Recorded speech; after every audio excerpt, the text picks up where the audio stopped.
दोस्तों, एक बार फिर आपका हमारे YouTube चैनल पर स्वागत है। आज का विद्युत चुंबकीय सिद्धांत का हमारा लेक्चर है आवेशित कण की गति फोर्थ। तो आज हम इस लेक्चर में समरूप चुंबकीय क्षेत्र में इलेक्ट्रॉन की गति के बारे में चर्चा करेंगे। यदि एक इलेक्ट्रॉन या आवेशित कण एक समरूप चुंबकीय क्षेत्र में विरामावस्था में हो तो इस पर कोई भी बल कार्य नहीं करता है, अर्थात इस समय आवेशित कण पर लगने वाला बल शून्य होगा। यदि एक आवेशित कण एक समरूप चुंबकीय क्षेत्र में गति करता है तो इस पर बल F is equal to Q V cross B। यहां B चुंबकीय क्षेत्र की तीव्रता, V आवेशित कण का वेग तथा Q आवेश है। तो F is equal to Q V cross B, जहां B चुंबकीय क्षेत्र, V वेग तथा Q कण का आवेश है। इलेक्ट्रॉन के लिए Q इक्वल टू -E, तो हम इस Q की जगह -E रख देते हैं, इसलिए इलेक्ट्रॉन पर बल F is equal to -E V cross B। So F equal to -E V cross B।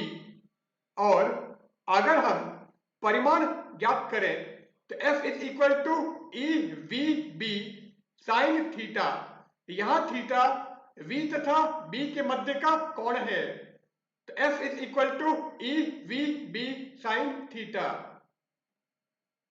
चूंकि लॉरेंज बल सदैव विस्थापन के लंबवत होता है, इसलिए इस बल द्वारा किया गया कार्य बराबर बल इंटू विस्थापन। So W equal to F dot ds, और इसको ओपन करोगे तो F ds cos थीटा। और हमने कहा है कि लॉरेंज बल F का मान विस्थापन के लंबवत होता है, अर्थात F ds के लंबवत है। So theta equal to 90 degree and cos 90 की वैल्यू 0 होगी। So W is equal to 0। इस बल द्वारा कोई कार्य नहीं किया जाता है। यह बल आवेशित कण के वेग में कोई परिवर्तन नहीं करता है, केवल इसकी दिशा परिवर्तित होती है। तो इस अवस्था में कण पर लगने वाला बल, अर्थात जब आवेशित कण समरूप चुंबकीय क्षेत्र में गति करता है तो उस पर लगने वाला बल वेग में कोई परिवर्तन नहीं करता है, यह केवल इसकी दिशा परिवर्तित करता है। जब V B के समांतर या प्रति समांतर हो, अर्थात इलेक्ट्रॉन अनुदैर्ध्य समरूप चुंबकीय क्षेत्र में या 180 डिग्री विचलन पर हो,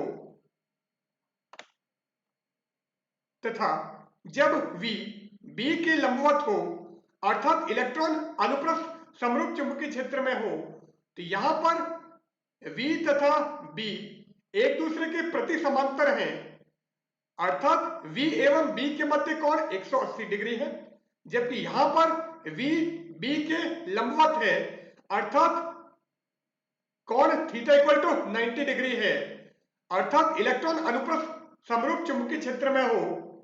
और तीसरी कंडीशन हो सकती है जब V तथा B एक दूसरे के नत हो, अर्थात V एवं B के मध्य कोण थीटा हो। तो सबसे पहले जब V B के प्रति समांतर हो, अर्थात दोनों के मध्य कोण 180 डिग्री हो,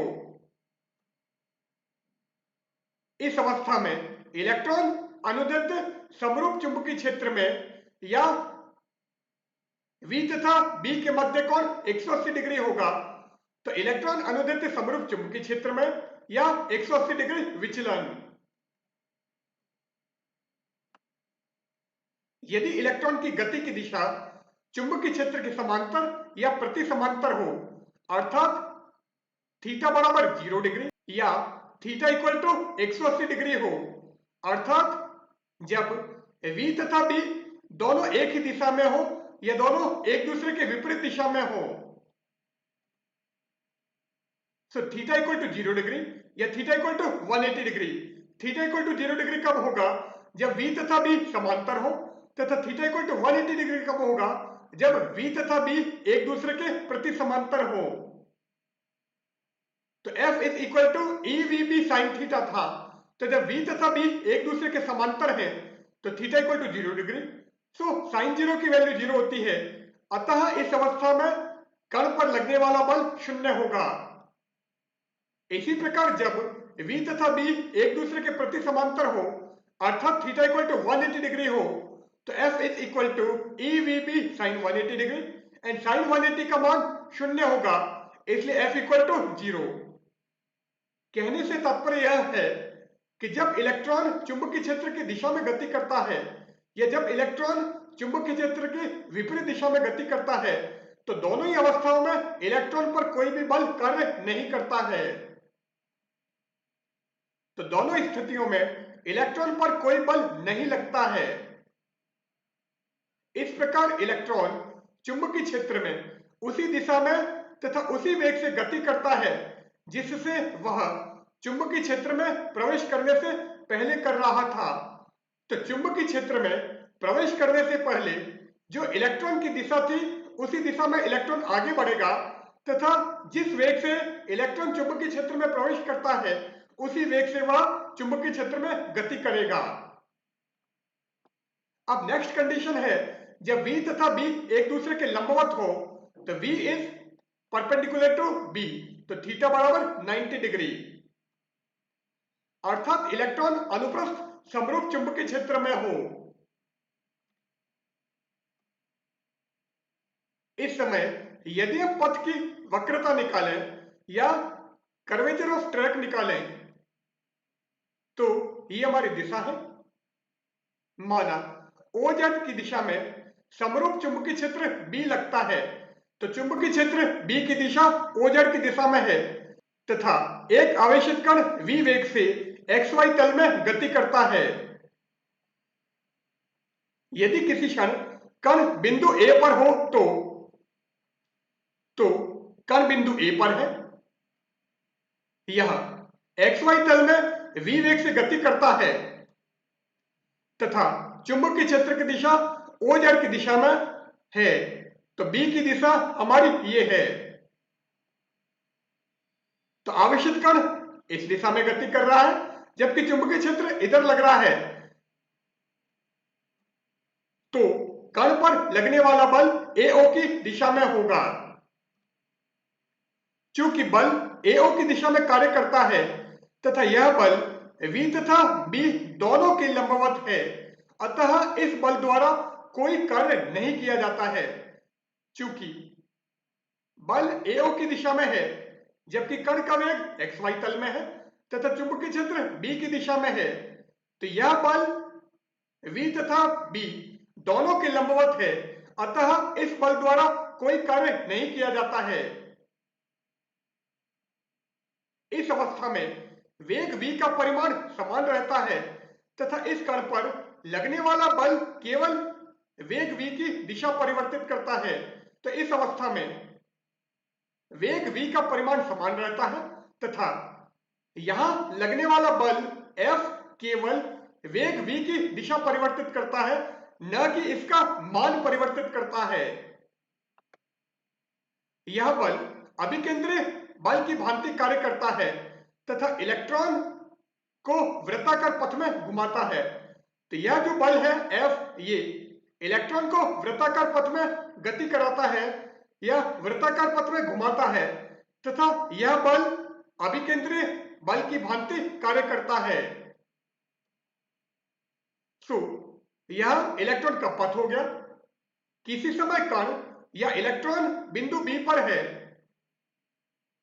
चुंबकीय क्षेत्र B की दिशा OZ की दिशा में तथा इस अवस्था में B का वेग या B के वेग की दिशा इस दिशा में होगी तथा बिंदु B पर कण पर लगने वाला बल BO की दिशा में होगा, अर्थात केंद्र की ओर होगा।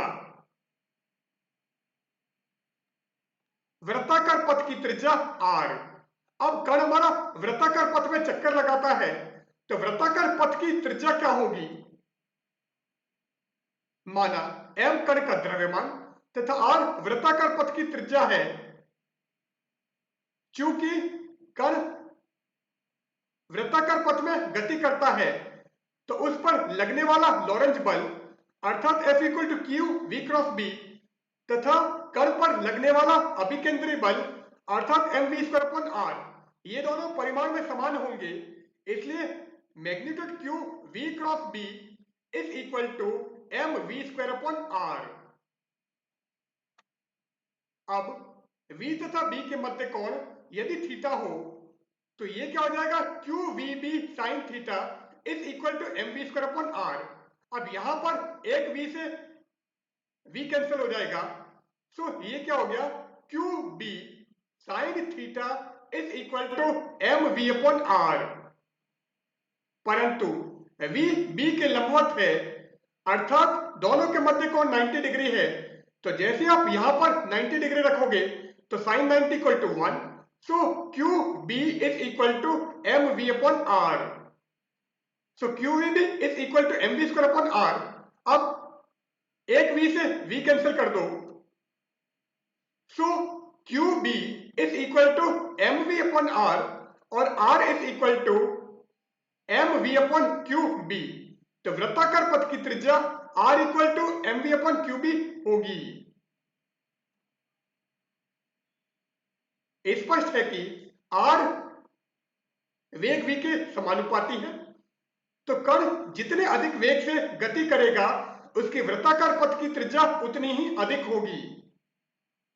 तो कण का वेग जितना अधिक होगा उसके वृत्ताकार पथ की त्रिज्या उतनी ही अधिक होगी। साथ ही q is directly proportional to m, तो कण का द्रव्यमान जितना अधिक होगा उसकी वृत्ताकार पथ की त्रिज्या उतनी ही अधिक होगी, या कण जितना अधिक भारी होगा उसके वृत्ताकार पथ की त्रिज्या उतनी ही अधिक होगी। तो आवेशित कण जितना अधिक भारी होगा उसके वृत्ताकार पथ की त्रिज्या उतनी ही अधिक होगी। वृत्ताकार पथ का आवर्तकाल। अब आवेशित कण हमारा वृत्ताकार पथ में गति कर रहा है तो वृत्ताकार पथ का आवर्तकाल क्या होगा अर्थात t का मान क्या होगा यह हमें ज्ञात करना है। तो कण को एक पूरा चक्कर लगाने में जितना समय लगेगा वो उसका आवर्तकाल होगा। तो समय बराबर दूरी अपॉन वेग, तो एक पूरे चक्कर में कण द्वारा तय की गई दूरी परिधि के बराबर होती है तथा कण के वृत्ताकार पथ की त्रिज्या r है तो उसकी परिधि 2 पाई r, तो आवर्तकाल हो जाएगा 2 पाई r अपॉन v। तो t equal to 2 pi r upon v तथा r equal to M V upon Q B है, तो हमको t की वैल्यू निकालनी है। तो आप यहां पर r की जगह ये रख दो, so t is equal to 2 pi upon v into M V upon Q B. तो v से v कैंसिल हो जाएगा, so 2m pi upon Q B. तो यह वृत्ताकार पथ का आवर्तकाल होगा। सो हमने जैसे ही यहां पर r की जगह ये वैल्यू रखी तो हमको क्या मिल गया? t is equal to 2 pi M V upon Q B, और नीचे v ऑलरेडी है तो ये नीचे v, तो v से v हमने कैंसिल कर दिया, so t equal to 2m pi upon Q B. So t equal to 2m pi upon Q B. कोणीय आवृत्ति ओमेगा।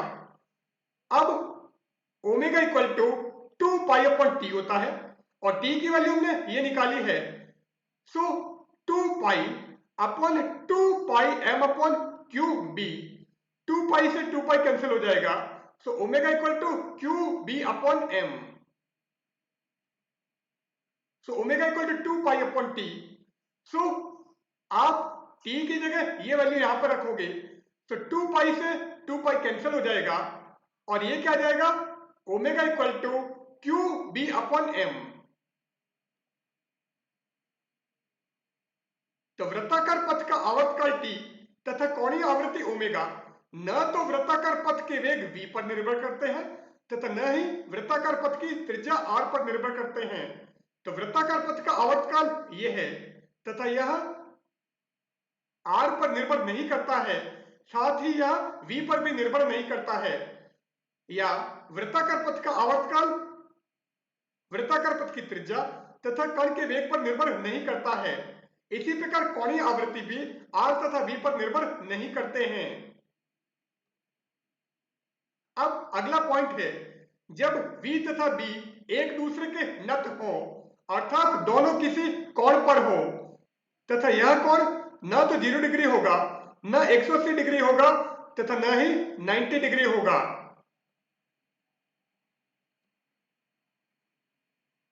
माना आवेशित कण समरूप चुंबकीय क्षेत्र B में गति करता है तथा यह चुंबकीय क्षेत्र की दिशा के साथ थीटा कोण बनाता है। तो आवेशित कण समरूप चुंबकीय क्षेत्र B में गति करता है तथा यह चुंबकीय क्षेत्र की दिशा के साथ में थीटा कोण बनाता है। ये हमारा डायग्राम। अब वेग v का चुंबकीय क्षेत्र B की दिशा OZ के अनुदिश घटक, सो ये हमारा O, ये y, ये z दिशा और z दिशा में चुंबकीय क्षेत्र B कार्यरत है जबकि x हमारा इधर है तथा आवेशित कण B के साथ में थीटा कोण पर v वेग से गतिशील है। अब वेग v का चुंबकीय क्षेत्र B की दिशा OZ के अनुदिश घटक, तो हमें v का इस दिशा में घटक निकालना है जिसको हमने vb माना है। तो v का इस दिशा में घटक अगर निकालें तो vb is equal to v cos theta. तो vb equal to v cos theta. वेग v का चुंबकीय क्षेत्र B के अभिलंब दिशा या xy तल के अनुदिश घटक, तो हमें इस दिशा में वेग v का घटक निकालना है। तो ये हमारा थीटा था, ये दोनों एक दूसरे के 90 डिग्री पर हैं। So Vn is equal to v sin theta. तो वेग v का xy तल के अनुदिश घटक या चुंबकीय क्षेत्र B के अभिलंब दिशा में घटक v sin थीटा होगा। So Vn equal to v sin theta. वृत्ताकार पथ की त्रिज्या r, चूंकि B तथा Vn एक दूसरे के लंबवत हैं, इसलिए आवेशित कण वृत्ताकार पथ में गति करेगा तथा इस पथ की त्रिज्या, तो अभी मैंने बताया था कि जब V तथा B एक दूसरे के लंबवत हो तो उस अवस्था में आवेशित कण वृत्ताकार पथ में गति करता है और यहां पर Vn तथा B एक दूसरे के लंबवत हैं, अतः इस वेग के कारण कण वृत्ताकार पथ में गति करेगा तथा वृत्ताकार पथ की त्रिज्या हमने r equal to M V upon Q B निकाली थी एंड यहां पर वेग v की जगह Vn है, so r equal to M V N upon Q B तथा Vn equal to v sin theta. इसलिए अगर हम इस Vn की जगह v sin थीटा रखें तो r equal to M V sin theta upon Q B, तो वृत्ताकार पथ की त्रिज्या ये होगी। वृत्ताकार पथ का आवर्तकाल t, तो आवर्तकाल t equal to 2 pi r upon v और यहां पर v से तात्पर्य Vn होगा।